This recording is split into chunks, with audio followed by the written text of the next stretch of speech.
The mystery's over. I have bleached out my eyes, because we all know what it looks like to watch Bill Belichick beat Goff for 4 straight hours, and it is hard to watch. It is really hard to watch Belichick beat Goff for that long. Welcome to That's Good Sports. I'm Brandon. My Super Bowl MVP is the Broncos fan with the balls to wear a Paxton Lynch jersey to the Super Bowl and roll up the sleeves like he's Michael Bennett Perna. The reason the Rams lost this game is because their offensive line couldn't control the line of scrimmage. The media scrum after the game was more physical than the Rams line in the Super Bowl. Guys, it is just insanity right now. Watch out. Guys, watch out, please.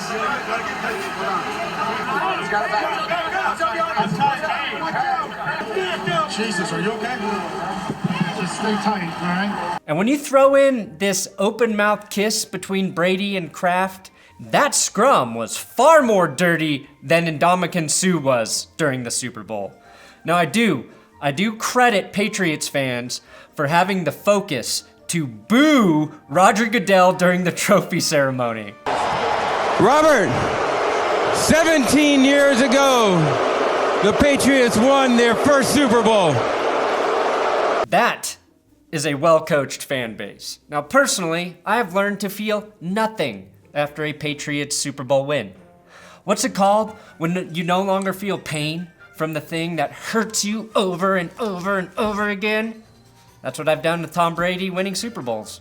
And at this point, the only thing that will tarnish his legacy is if he somehow Liam Neesons himself in an interview and accidentally admits that Ray Lewis was actually covering up the murder he committed. Let's review the Super Bowl. That's good sports.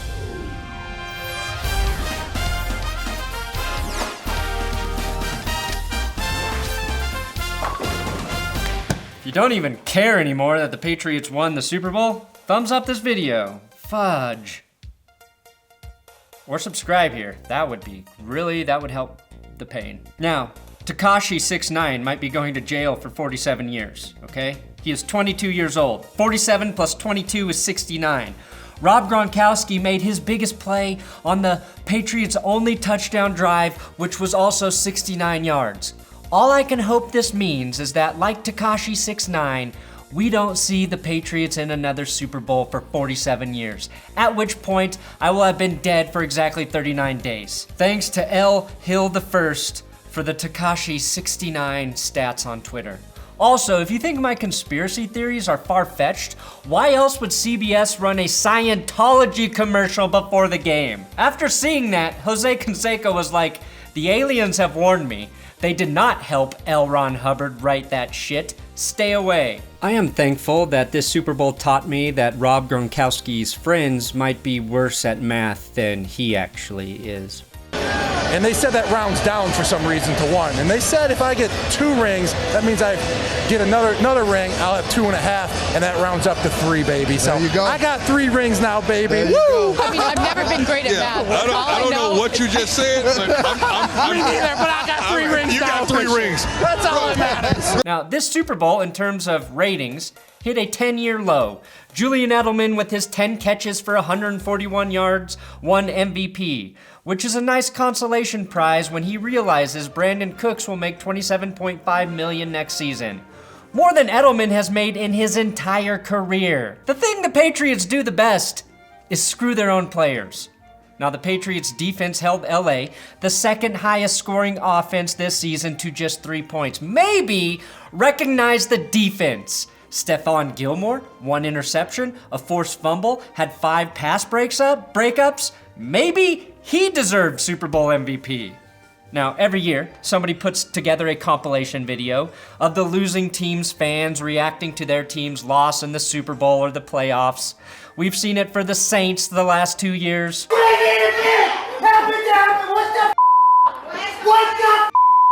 It was classic to see Patriots fans in their rare Super Bowl loss last year. No! But this year, Rams fans took it to a whole new level. We lost. Usually, passionate fans will break their televisions, jump through a table.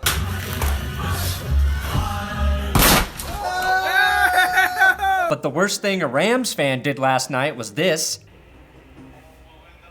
Aww, shucks. Now the TV is ready for the Oscars.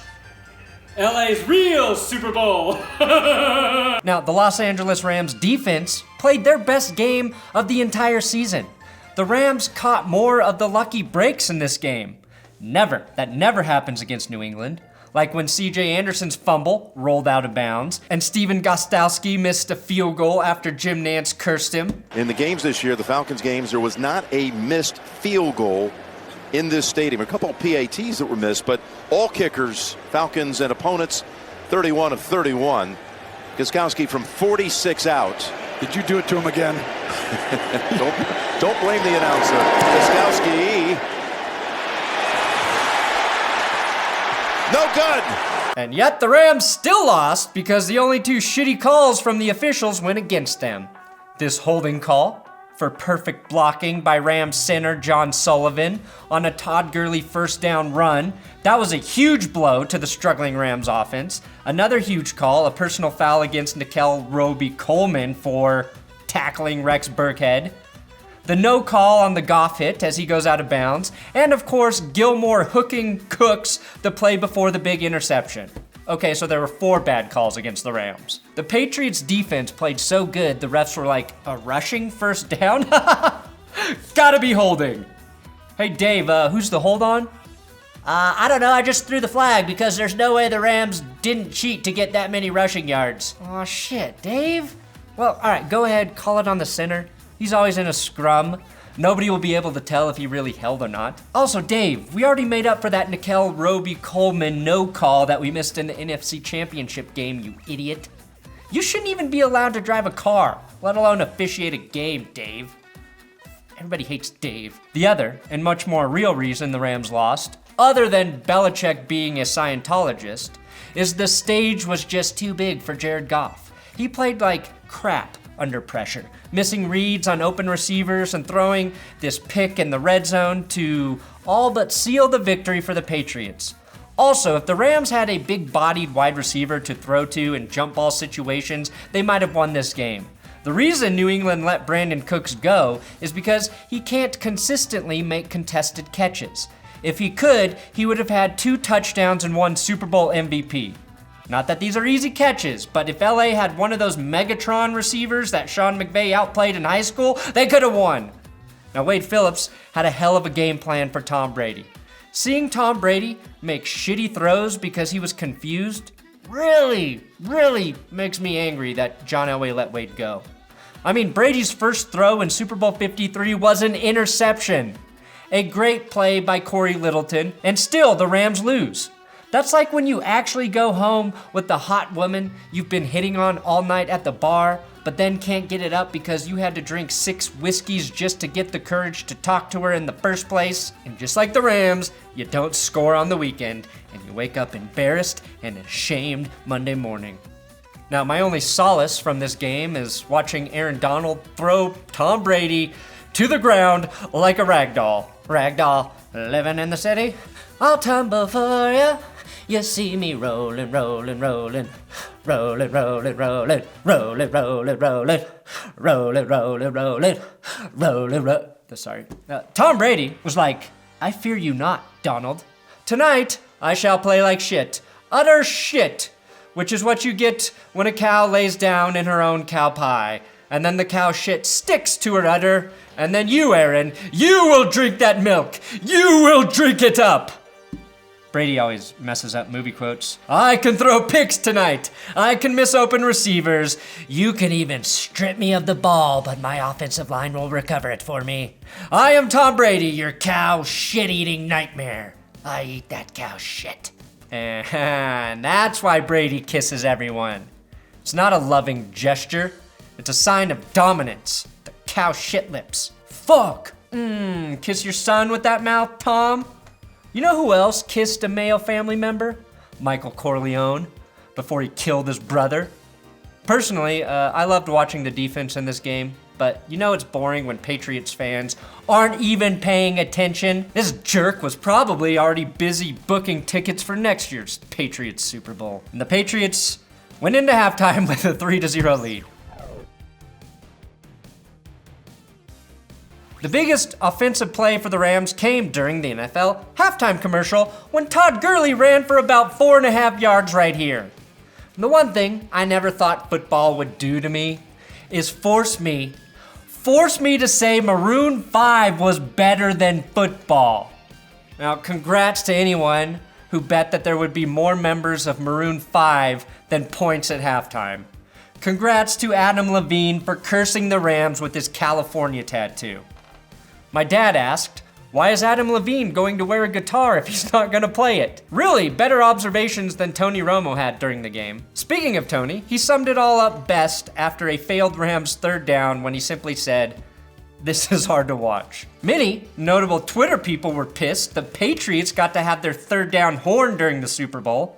In LA, everyone stuck in traffic just honks their car horn on third down, but that's tough to simulate in Atlanta and was an advantage for the Patriots. Sean McVay tried to make adjustments for Jared Goff at halftime, but Jared, after overdosing on Pizza Hut, kept mistaking Sean McVay for Jeff Fisher. That one looks like a bunny. That one looks like pizza. And then continued to run a Jeff Fisher game plan. Goff was almost as confused as this guy who was accidentally in Evan Washburn's TV shot. That guy immediately realized if you try and take attention away from Evan Washburn's perfect TV face, you end up in the same place Jordan Peele disappeared to after walking through that door, not properly framed, on the football field. Tom Brady updated one of his audibles to, It's incredible. Reagan! And Tony Romo thought it meant run to the right, but it turns out they called Reagan because you're supposed to lean to the right. I am not going to exploit, for political purposes, my opponent's youth and inexperience.